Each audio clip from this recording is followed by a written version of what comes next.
TDP polit bureau సమావేశం ముగిసింది. 12 అంశాలపై పొలిట్ బ్యూరోలో చర్చ జరిగింది. ఏడాది పాలన అమలవుతున్న సంక్షేమ పథకాలు, పార్టీ కార్యక్రమాలపై చర్చించారు. మే నెలాఖరుకు సంస్థాగత ఎన్నికలు పూర్తి చేయాలని పొలిట్ బ్యూరోలు నిర్ణయించారు. అలాగే టీడీపీ కార్యకర్తలకు బీమా సౌకర్యం 2 లక్షల నుంచి 5 లక్షలకు పెంచుతూ నిర్ణయం తీసుకున్నారు.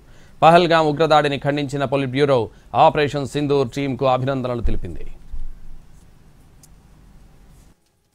మే నెలాఖరు నాటికి పార్టీ సంస్థాగతంగా ఉన్నటువంటి ఎన్నికలన్నీ కూడా పూర్తి చేయాలని ఇప్పటికే కేఎస్ఎస్, అదేవిధంగా బూత్ కమిటీలు, గ్రామ కమిటీలు, క్లస్టరు, యూనిట్టు, మండలం, నియోజకవర్గం, జిల్లా స్థాయి వరకు మహానాడులోగా అన్ని కమిటీలు పూర్తి చేయాలని స్పష్టంగా నిర్ణయం తీసుకొని పాలిట్ బ్యూరోలో చర్చించామని చెప్పి సందర్భంగా తెలియజేస్తూ ఆ కార్యక్రమాన్ని మహానాడు ముందు పూర్తి చేయాలి.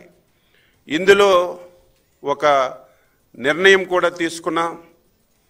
మండల పార్టీ అధ్యక్షులు ఎవరైతే 3 టర్ములు 6 సంవత్సరాలు ఉన్నారో వాళ్ళు దానికంటే పెద్ద పోస్టులోకైనా వెళ్ళాలి, ఇంకొక కమిటీలోకి వెళ్ళాలి తప్ప 3 సార్లు 6 సంవత్సరాలు చేసినటువంటి మండల పార్టీ అధ్యక్షుడిని మళ్ళీ వేరే దానికి ఇవ్వాలి తప్ప, వేరే పోస్టులో నియమించాలి తప్ప అదే పోస్టులో ఉంచకూడదని ఈరోజు పాలిట్ బ్యూరోలో నిర్ణయం తీసుకొని అది అమలు చేస్తున్నామని చెప్పి